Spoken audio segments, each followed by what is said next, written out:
আমার উম্মতের ৭০,০০০ এমন ব্যক্তিবর্গ যাদের মাথায় থাকবে টুপি, টুপির উপরে পাগড়ি, পরনে থাকবে পাঞ্জাবি, হাতে থাকবে তসবি, মুখে থাকবে দাড়ি। বুঝছেননি আমার কথা? দাড়িও আছে, টুপিও আছে, পাগড়িও আছে, হাতে তসবিও আছে, লম্বা কুর্তাও আছে। দাজ্জাল আসার পর ৭০,০০০ লোক দাজ্জালের হাতে বায়াত গ্রহণ করবে, মুরিদ হবে। নাউজুবিল্লাহ বলে। এরা কারা? এরা হলো এই উম্মতের মুনাফিক। এই উম্মতের আপনারা মুনাফিক হতে চান কিনা? আমরা মুনাফিক হতে চাই না। আরেক হাদিসে আসছে মুস্তাদরাক হাকিম 443 পৃষ্ঠা, কঠিন হাদিস। নবীজি বলেন, ইয়াতি আলান নাসি জামানুন, এমন একটা সময় আমার উম্মতে আসবে বেদা শিরিকে লিপ্ত হওয়ার কারণে মানুষ সকল বেঈমানে পরিণত হয়ে যাবে, বেঈমানে পরিণত হবে।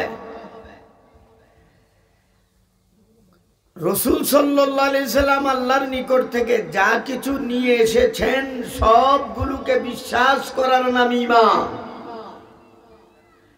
আর কোন একটাকে অস্বীকার করার নাম বেঈমান, কাফের। এই দাড়িটা নবী আনছেন আল্লাহর কাছ থেকে, জোরে বলেন না? নবী আনে নাই, আল্লাহর নিকট থেকে আল্লাহর নির্দেশে দাড়ি রাখা ওয়াজিব।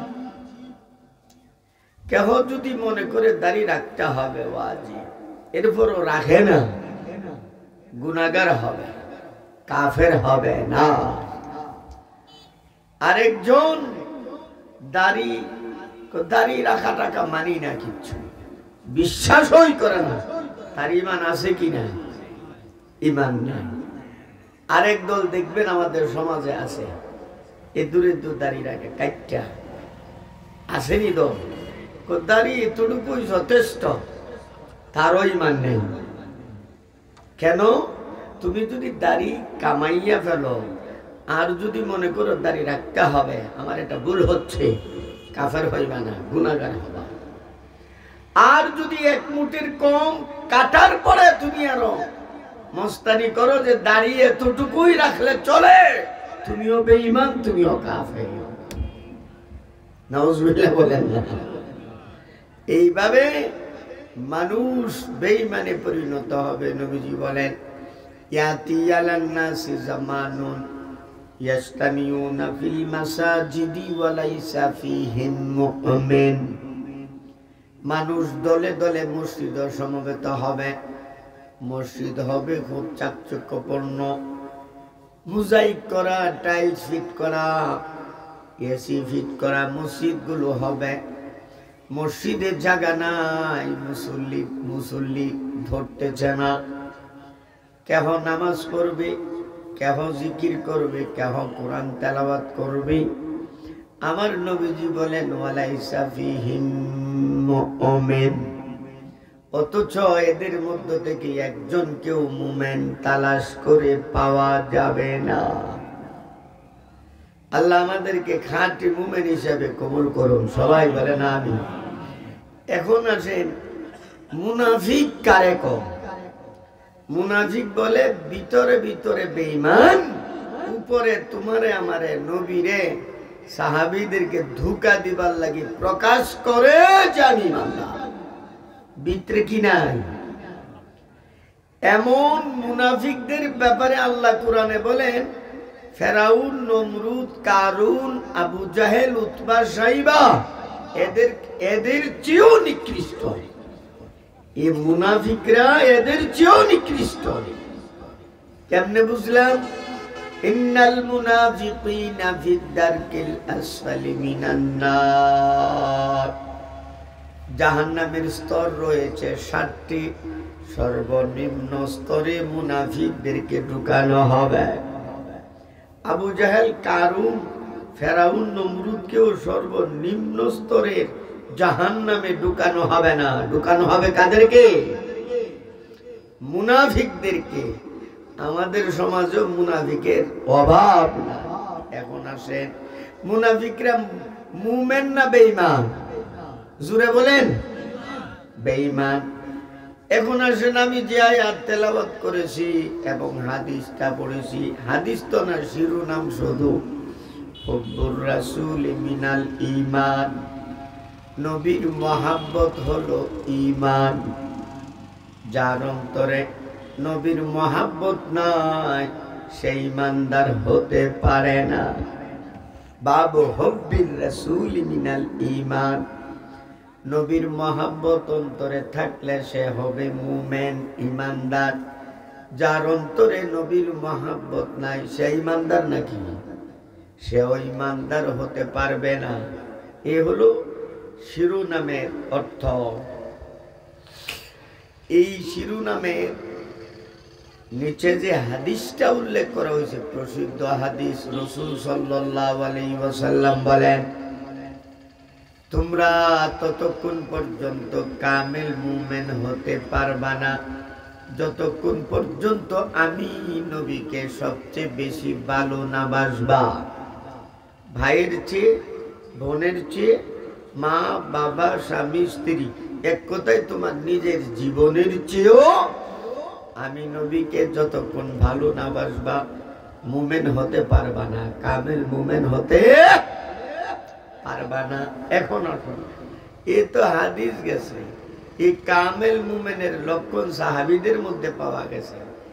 এরপরে তাবিঈনগণের মাঝে সিরিয়ালে বর্তমানে হক্কানি উলামায়ে কেরাম যারা, এরা হলো খাঁটি মুমিন। বলেন সুবহানাল্লাহ। মুনাফিকদের ব্যাপারে আমি যে আয়াত তেলাওয়াত করেছি, হযরত রাসূল সাল্লাল্লাহু আলাইহি ওয়াসাল্লাম 1000 সাহাবীদেরকে নিয়ে উহুদের ময়দানের দিকে রওনা করলেন। বুখারী শরীফের হাদিস। উহুদের যুদ্ধ সংগঠিত হবে, 1000 সাহাবী সাথে নিয়ে নবী রওনা করলেন।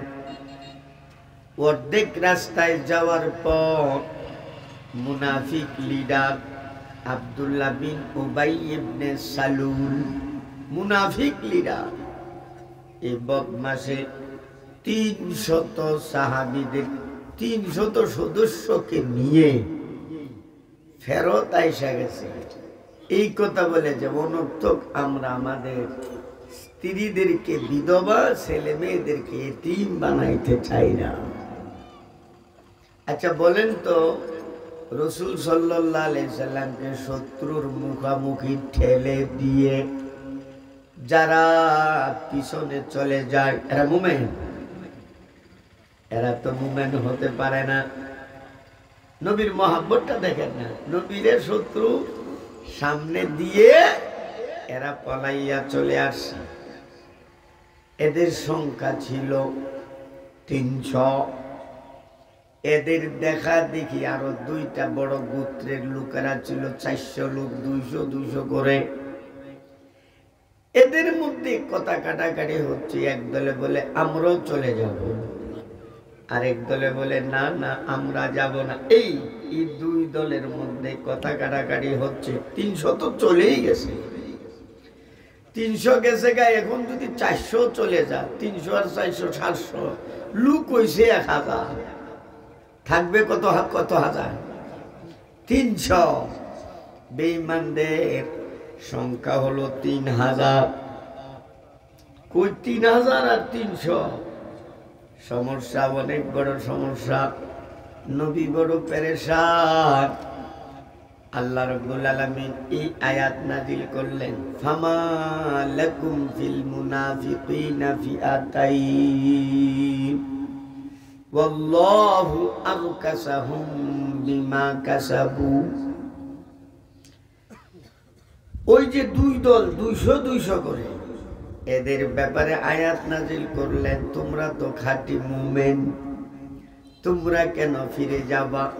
তোমাদেরকে তো আমি আল্লাহ মহাব্বত করি। বলেন সুবহানাল্লাহ। ওই 300 লোক যে চলে গেছে, এরা তো চলে যায় নাই, আমি আল্লাহ ফেরত পাঠাইয়া দিয়েছি। কারণ এদের অন্তরে একটা অন্তরেও ঈমান নাই। এরা সবাই বেঈমান, এরা সবাই মুনাফিক। মুনাফিক হওয়ার কারণে আমি আল্লাহ তাদেরকে ফেরত পাঠাইয়া দিলাম। তোমরা যেহেতু মুমিন, তোমরা কেন চলে যাবা? বলেন তো 300 লোক যে চলে গেছে এরা মুমিন না বেঈমান? জুরে বেঈমান। কোথায় থেকে পাইলাম? আল্লাহ নিজে বলেন ফামা লাকুম ফিল মুনাফিকিন। মুনাফিকদের ব্যাপারে তোমরা দুই দলে বিভক্ত হয়ে গিয়েছো কেন? এরা তো মুনাফিক। এখানে একটা কথা বোঝেন, আল্লাহ যাদেরকে মুনাফিক বলে তাদেরকে কেউ যদি মুমিন বলে, আল্লাহ যাদেরকে মুমিন বলবেন তাদেরকে কেউ যদি মুনাফিক বলে, সর্বসম্মতিক্রমে ওই ব্যক্তিটা কাফের। অর্থাৎ কোরআন শরীফের কোন একটা শব্দ অক্ষরকে যদি অস্বীকার করে যেমন বেঈমান, ঠিক তেমনি ভাবে আল্লাহ যে বস্তু যে জিনিসটাকে হা বলছেন কেহ যদি না বলে, আসবাতা মা নাফাহু ওয়া নাফা মা আসবাতাহু ফাহুয়া কাফিরুম বিল ইজমা।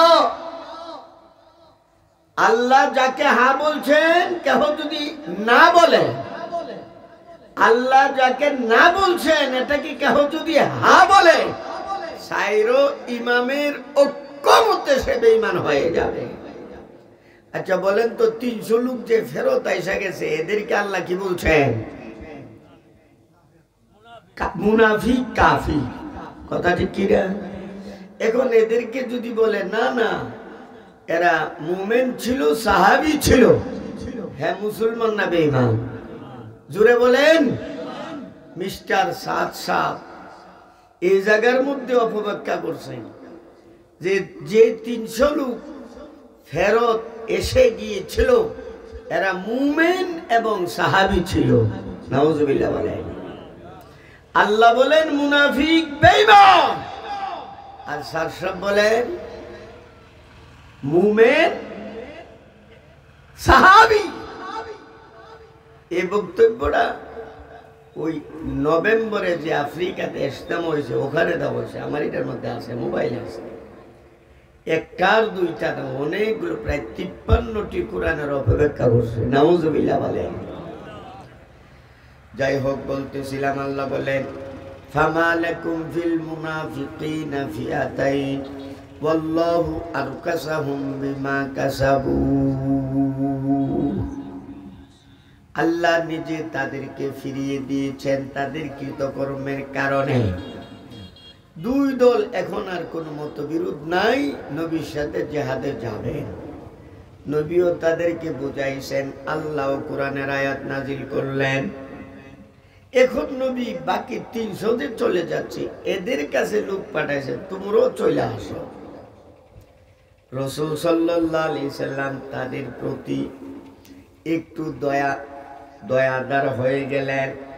তাদেরকে পুনরায় যুদ্ধে অংশগ্রহণ করার জন্য বললেন। তখন আল্লাহ আয়াত নাজিল করেন, আতুরিদুনা আন তাহাদু মান আদাল্লাল্লাহ। হে নবী, আমি যাদেরকে পথভ্রষ্ট করতে চাই তুমি তারে হেদায়েত দিতে চাও কিনা? আমি যাকে পথভ্রষ্ট করতে চাই তুমি তো তাদেরকে হেদায়েত দিতে চাচ্ছ। ওয়া মান ইউদ্লিল্লাহু ফালান তাজিদা লাহু সাবিলা। আমি আল্লাহ যাদেরকে পথভ্রষ্ট করব দুনিয়ার কোনো এমন শক্তি নাই যে তাকে হেদায়েত দেবে। আপনার টেনশন করতে হবে না, চুপ থাকেন। এরা মুনাফিক, এরা বেঈমান। নবীজি চুপ হয়ে গেলেন। ওই 300 ফেরত আনার আর কোনো চিন্তা ভাবনা করলেন না। বাকি রয়েছে কয়জন? নবীর সাথে কয়জন আছে এখন? 700। কয়শ? রাসূল সাল্লাল্লাহু আলাইহি সাল্লাম পেরেশান। বেঈমানদের পক্ষে 3000, মুসলমানদের পক্ষে মাত্র 700। বেঈমানদের অস্ত্রের কোনো অভাব নাই, মুসলমানদের কাছে অস্ত্র নাই বললেই চলে। আমার নবীকে আল্লাহ রাব্বুল আলামিন জানিয়ে দিলেন, বন্ধু আমার চিন্তা করবা না, বদর যুদ্ধে যেমন ভাবে আমি গায়বী সাহায্যের দ্বারা বিজয়ের পতাকা তোমার হাতে তুলে দিয়েছিলাম, আজকাল বিজয়ের পতাকা তোমার হাতে থাকবে। বলেন না সুবহানাল্লাহ। বেঈমানেরা পরাজিত হবে, ঘোষণা এসে গেছে আল্লাহর পক্ষ থেকে। বেঈমানেরা পৃষ্ঠ প্রদর্শন করে পলায়ন করবে, বেঈমানেরা জিততে পারবে না, বেঈমানেরা তোমার সাথীদের সামনে টিকতে পারবে না। ঘোষণা করছেন কে? আল্লাহ। নবী এত খুশি হলেন। 700 সাহাবীদেরকে সামনে রেখে নবীজি বক্তব্য দিলেন, আল্লাহ রাব্বুল আলামিন আমাকে জানিয়ে দিয়েছেন বিজয়ী তোমরাই হইবা, বিজয়ের পতাকা তোমাদের হাতেই থাকবে, কিন্তু একটা শর্ত আছে। কি আছে? একটা শর্ত আছে। শর্তটা হলো রাসূল সাল্লাল্লাহু আলাইহি সাল্লামের নির্দেশের, অর্ডারের বিরোধিতা করা যাবে না। নবী যা বলছেন সেইভাবে আমল করতে হবে। যদি আমল করো তো বেঈমানেরা কুত্তার মতো ফলাইব, টিকতেই পারবে না ময়দানে। হযরত রাসূল সাল্লাল্লাহু আলাইহি সাল্লাম বললেন, ও আমার কলিজার টুকরা সাহাবীরা, তোমরা যদি আমার কথা মান্য করো, আমার অর্ডারের বিরোধিতা যদি তোমরা না করো, আল্লাহ আমাকে জানিয়ে দিয়েছেন বিজয় তোমাদের হবে, পরাজয় তাদের হবে। সমস্ত সাহাবীরা ওয়াদা করলেন নতুন করে, জীবন দিয়ে দেব, আপনার অর্ডারের বিরুদ্ধে যাব না, জীবন দিয়ে দেব। হযরত রাসূল সাল্লাল্লাহু আলাইহি ওয়াসাল্লাম 700 সাহাবীদের মধ্য থেকে 50 জন সাহাবীকে এক জায়গায় বসাইলেন। সময় অল্প, এই জন্য শর্টে বলতেছি। এক জায়গায় বসাইলেন, গিরিপথ যাকে বলে। যারা হজে যায়, উমরাতে যায়, সম্ভবত এই পাহাড়ে উঠে, ছোট্ট একটা পাহাড় উহুদের ময়দানের নিকট, আমি নিজেও উঠছি। ছোট্ট পাহাড়ের এক সাইডে ছোট্ট একটা রাস্তা আছে, ওই পাশে আবার বড় পাহাড়। এই রাস্তা দিয়ে বেঈমানেরা ঢোকার সম্ভাবনা আছে। সামনে হলো উহুদ ময়দান। হযরত রাসূল সাল্লাল্লাহু আলাইহি ওয়াসাল্লাম 50 জন সাহাবীকে এখানে বসাইলেন, একজনকে আমির বানাইয়া দিলেন এবং নির্দেশ দিলেন, তোমরা যদি দেখো আমরা সবাই পরাজিত হয়ে গেছি, আমাদের সবাইকে শহীদ করে দেওয়া হয়েছে, তথাপি এই জায়গা ছেড়ে তোমরা নিচে নামতে পারবা না। আর যদি দেখো বেঈমানেরা পলায়ন করে মাঠ ছেড়ে চলে গেছে, তখনও তোমরা আসতে পারবা না, যতক্ষণ পর্যন্ত আমি নবী তোমাদেরকে নির্দেশ না দেব। এতটুকু কথা। যুদ্ধ আরম্ভ হয়ে যাবে। 650 সাহাবায়ে কেরামগণকে নবীজি সেটিং করে দাঁড় করাইলেন। যুদ্ধের আগে নবী কে কোন জায়গায় দাঁড়াইবেন নবী সেটিং করে দিয়েছেন। হযরত রাসূল সাল্লাল্লাহু আলাইহি সাল্লামের যে তরবারিটা ছিল, তরবারিটা আবু দাজানা রাদিয়াল্লাহু আনহুর হাতে তুলে দিলেন। আবু দাজানা, তুমি আজকে আমি নবীর তরবারি দ্বারা যুদ্ধ করবা? বলেন সুবহানাল্লাহ। নবীর সাহাবী দিয়ে দিলেন, নবীর সাহাবীর হাতে তরবারিটি দিয়ে দিলেন। এখন যুদ্ধ এখনো আরম্ভ হয় না, এরই মধ্যে উবাইদ বিন উমাইর এই বদমাশ মুসআব বিন উমাইরের বড় ভাই। উমাইর হলো আব্বা, ছেলে দুইজন। বুঝাইবার লাগি বলতেছি দুইজন, ছেলে তো আরো আছে। বড় ছেলের নাম উবাইদ, ছোট ছেলের নাম মুসআব। মুসআব ছিল আকৃতিটা নবীর মতো, গঠনে গাঠনে নবীর মতো দেখা যাচ্ছিল। হযরত মুসআব বিন উমাইর হলেন আমার নবীর সৈনিক, তার বড় ভাই উবাইদ হলো বেঈমানদের সৈনিক। উবাইদ বিন উমাইর মাঠে এসে আমার নবীজিকে গালমন্দ আরম্ভ করলো।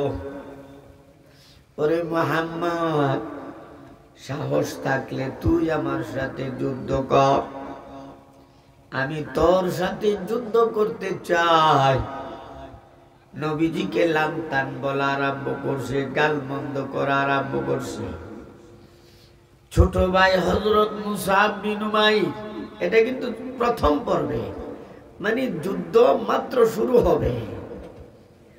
হযরত মুসআব বিন উমাইর রাদিয়াল্লাহু তাআলা আনহু নবীজিকে বললেন, ইয়া রাসূলুল্লাহ, আমার বড় ভাই আপনাকে গালমন্দ করতেছে।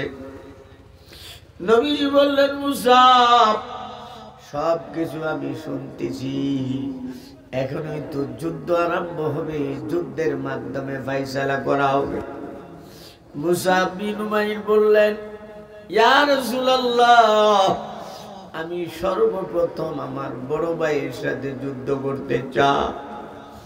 আপনারে গালি দিয়েছে, হৃদয় উজাড় করে আমি ভালোবাসি তোমায়, ভালোবাসি তোমায়।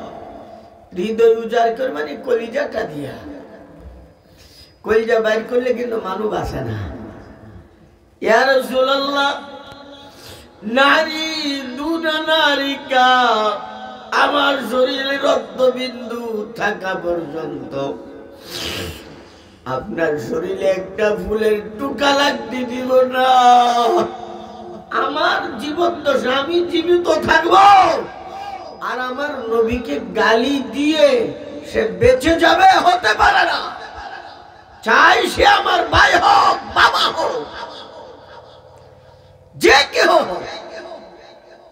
হযরত মুসআব বিন উমাইর রাদিয়াল্লাহু তাআলা তরবারিটা লইয়া সিংহের মতো ছুটে গেলেন বড় ভাইয়ের দিকে। ভাইকে ডাক দিলেন, ভাইয়া, সারাটা জীবন একসাথে থাকলাম, এক প্লেটে খাইলাম, এক বিছানায় ঘুমাইলাম। ভাইয়া, তুমি এসেছ বাতিলের পক্ষে, আমি এসেছি আমার নবীজির সৈনিক হইয়া। যদি তোমার সাথে সাক্ষাৎ হয়ে যেত, তুমি আমার বড় ভাই, আমি তোমার সাথে যুদ্ধ করতাম না, আমি এড়িয়ে যেতাম। কিন্তু ভাইয়া, তুমি জানো না আমি আমার নবীজিকে কি পরিমাণ ভালোবাসি।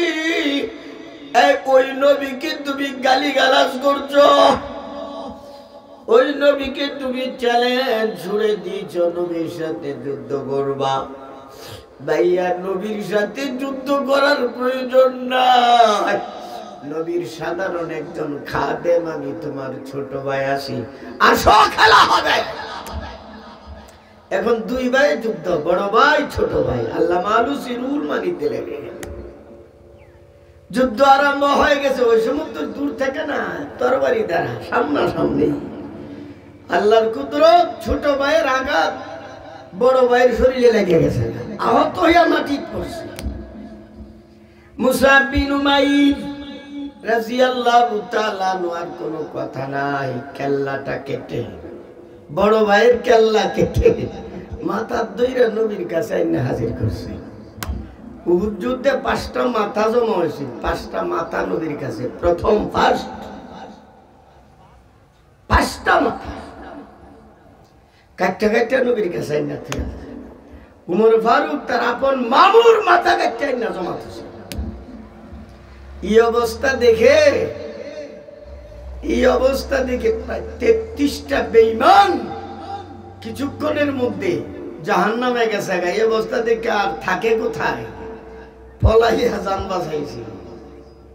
হযরত রাসূল সাল্লাল্লাহু আলাইহি সাল্লামের দরবারে মাথাটা রেখে বলতেছেন, ইয়া রাসূলুল্লাহ, আমার বড় ভাই উবাইদ বিন উমাইর আপনাকে গালি দেওয়ার কারণে আমি কেটে নিয়ে এসেছি। নবী মুস্কি হাসি দিয়া তার জন্য দোয়া করলেন।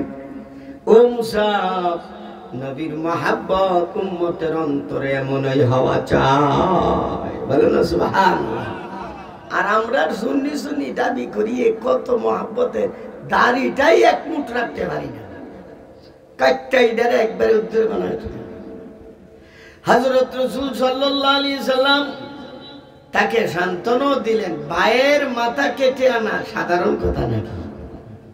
দিনের জন্য 2 নম্বর ঘটনা, হযরত আবু উবাইদা ইবনুল জাররাহ।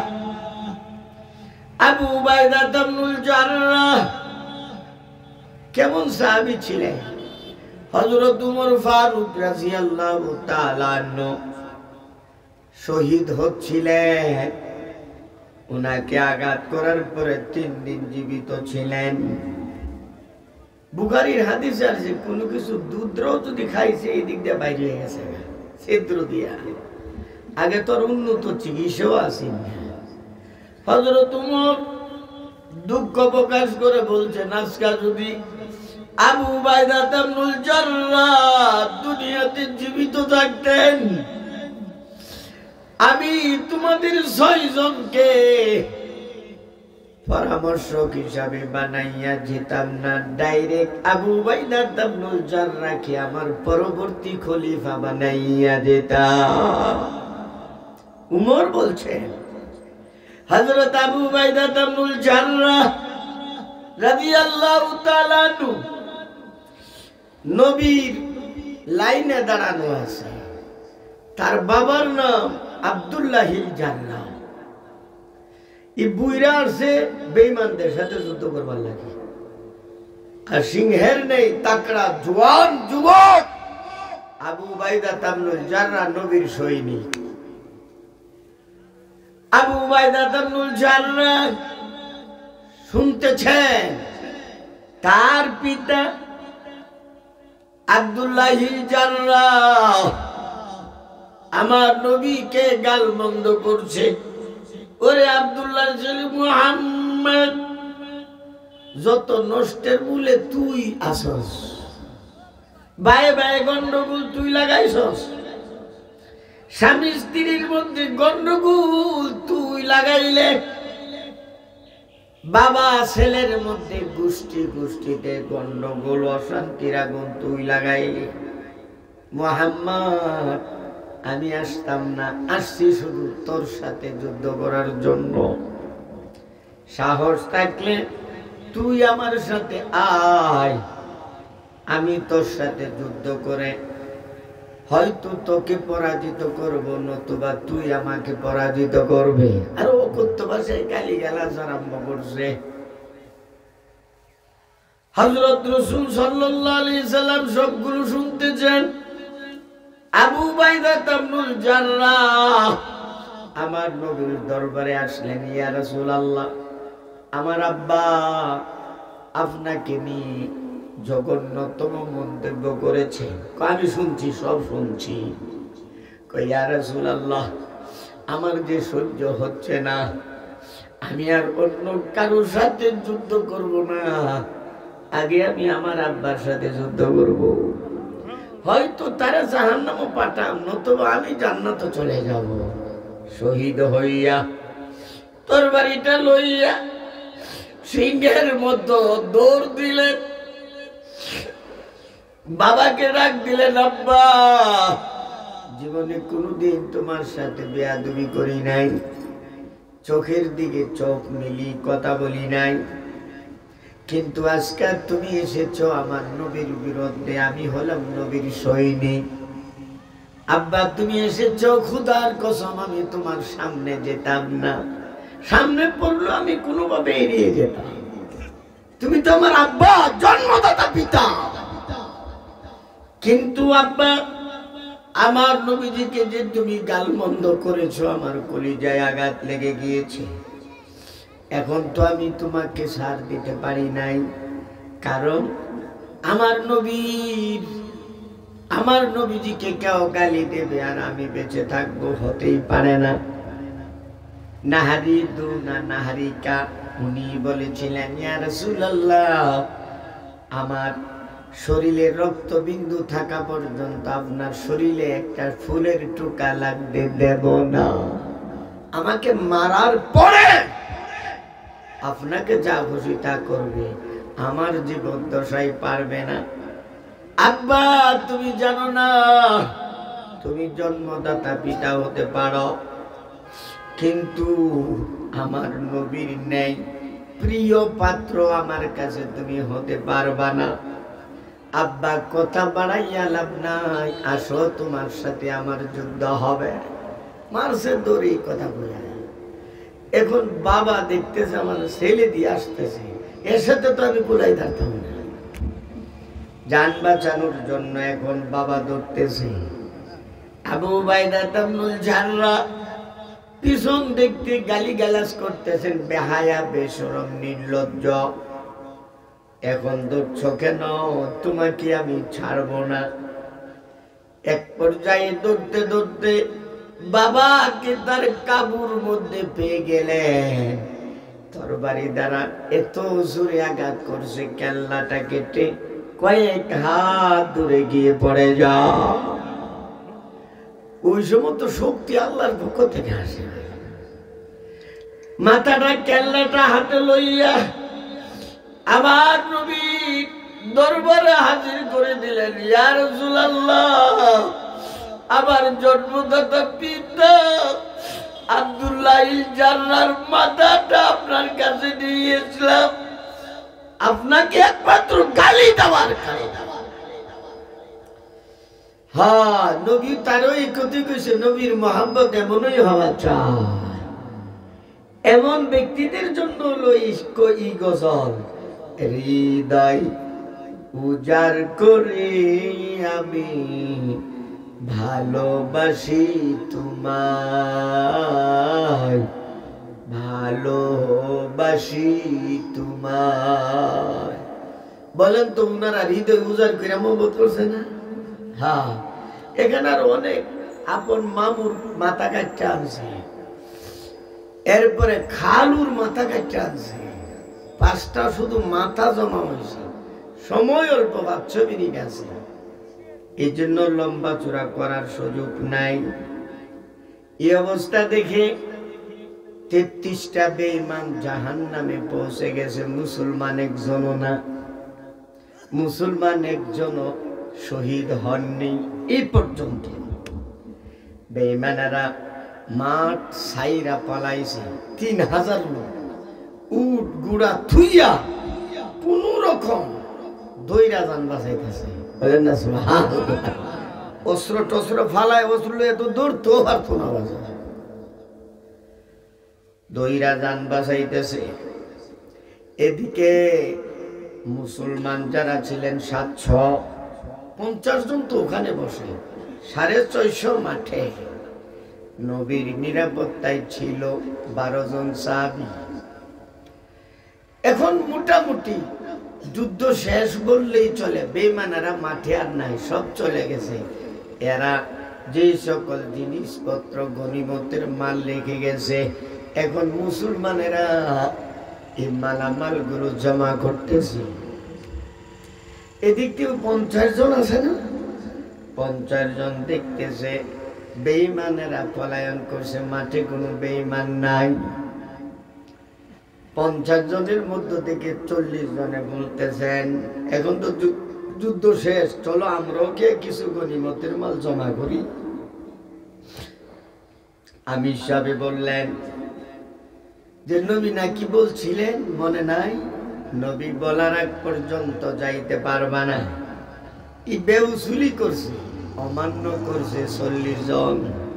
এই 40 জনের বেউসুলি খেসারত দিতে গিয়ে দাও কি পরিমাণ খেসারত দিতে হয়েছে। 40 জন নিচে নেমে পড়েছে, আর 10 জন যে রয়েছে 10 জন ওই দিকে না, শত্রুর মুখোমুখি হইয়া সতর্ক অবস্থায় যেভাবে ছিলেন এখন সে অবস্থা নেই। এখন এই মুখ কি হয়ে গেছে, উহুদের ময়দানে যে মালামাল জমা করতেছি, তামাশা দেখতেছে, খুশি তো বেঈমানেরা ফালাইছে। খালিদ বিন ওয়ালিদ রাদিয়াল্লাহু তাআলা আনহু তখনও তিনি মুসলমান হননি। উনি চক্কর দিলেন পাহাড়ের ওই পাশ দিয়ে, আইসা দেখেন এই জায়গাটা খালি পড়ে রয়েছে, লোক নাই। 50 জনের জায়গাটা আছে মাত্র 10 জন। খালিদ বিন ওয়ালিদ 300 সদস্যকে সাথে নিয়ে অতর্কিতভাবে আক্রমণ করলে 10 জন এক মুহূর্তে শহীদ হইয়া যাও। এখন কথাটা লক্ষ্য করেন, 10 জন যেহেতু শহীদ হয়েছে, তো এই জায়গাটা তারা দখল করছে এক, আর বাকি সব মাঠে নামছে। মুসলমান তো সামনে, এদিক দিয়ে পিছনের দিকেও বেঈমান। এরা মাঠে নামার সাথে সাথে যারা পলাইয়া গিয়েছিল এরা আবার মাঠের দিকে আসছে। এখন অবস্থা কি হয়েছে জানেন, সামনেও বেঈমান পিছনেও বেঈমান। মুসলমানরা পইরা গেছে মাঝখানে। নাম্বার 2, সামনে ওই দিকে যাওয়ার কোনো সুরত নাই, বড় পাহাড়, এটা বেঈমানদের দখলে। পিছনের দিকে বিশাল বড় পাহাড়। এই পাহাড়ের উপরে উঠা আরম্ভ করছে সাহাবীরা আত্মরক্ষার জন্য, জান বাঁচানোর জন্য। কিংকর্তব্য বিমূঢ়ে পড়ে গেলেন।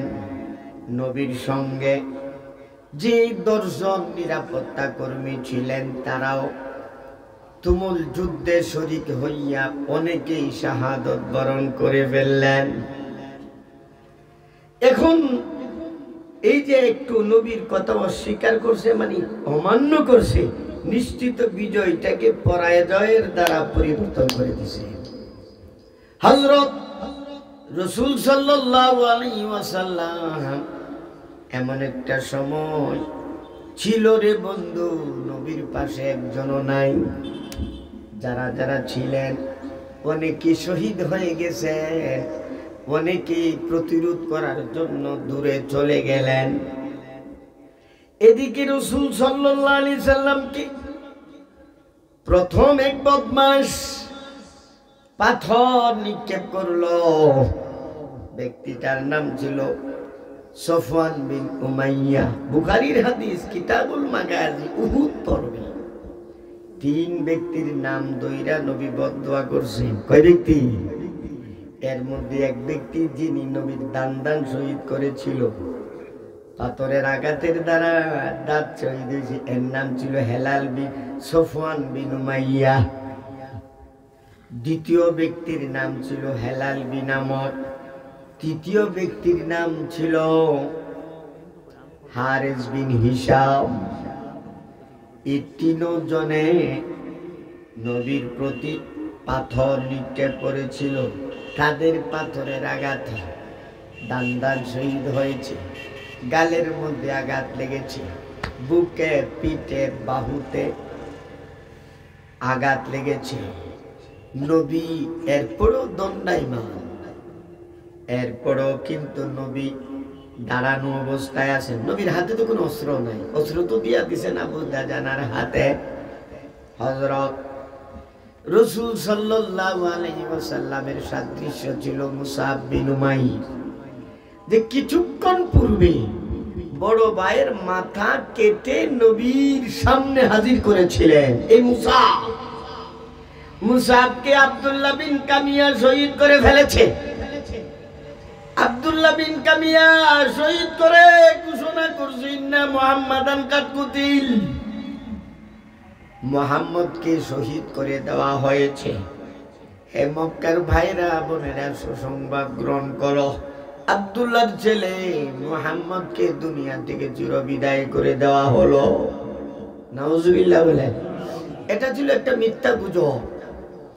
শহীদ করছে তো মুসাবকে, এই কথাটাই শয়তানে বুখারীর হাদিস গোটা ময়দানে উচ্চ স্বরে ছড়াইয়ে দিছে। হ্যাঁ, অতঃপর রাসূল সাল্লাল্লাহু আলাইহি ওয়াসাল্লামের দিকে অগ্রসর হচ্ছে আব্দুল্লাহ বিন কামিয়া, দেখতেছে আরে আসলে তো মুহাম্মদকে তো মারি নাই, মুহাম্মদকে সামনে দেখা যায়। একেবারে সামনে আইসা গেছে, একদম বরাবর নবীর সামনে দাঁড়াইছে। বুখারী শরীফের হাদিস।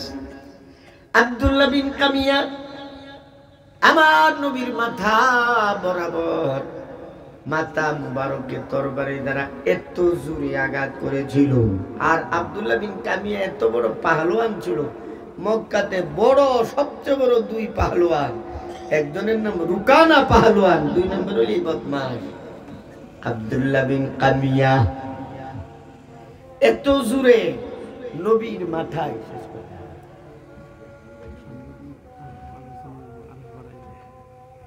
আরেকবার আইলে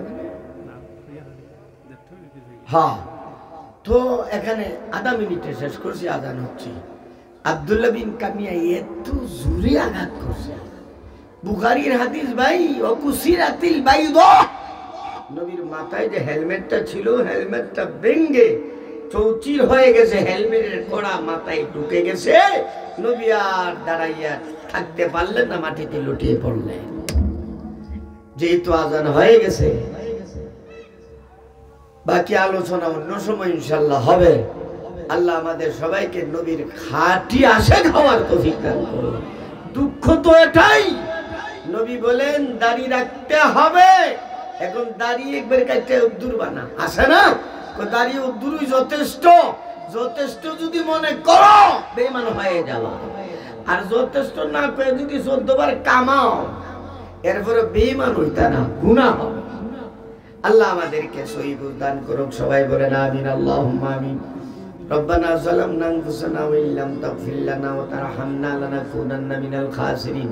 আল্লাহ আমাদের সবাইকে মাফ করে দাও, আব্বা আম্মাদেরকে মাফ করে দাও, সকল পেরেশানি দূর করে দাও। মাওলানা ফজলুর রহমান সাহেবের আম্মার জন্য দোয়া চেয়েছেন, আমিও দোয়া চাই সবুজ ভাইয়ের জন্য, পীর সাহেব হুজুরও দোয়া চাচ্ছেন। সকলের মনের নেক আশা পূরণ করে দাও, শারীরিক সুস্থতা দান করো, আর্থিক সচ্ছলতা দান করো, বিপদ আপদে সিঁড়ির দিকে হিফাজত করো। আল্লাহ মাহফিলকে কবুল মঞ্জুর করে নাও। সার্বিকভাবে সহযোগিতা যারা যারা করছে সকলকে ইখলাস দিয়ে কবুল মঞ্জুর করে নাও। ওয়াসাল্লাল্লাহু তাআলা আলা খাইরি খালকি মুহাম্মাদি ওয়া আলিহি ওয়া সাহবিহি আজমাইন। আমিন বিরহমাতিকা ইয়া আরহামার রাহিমিন।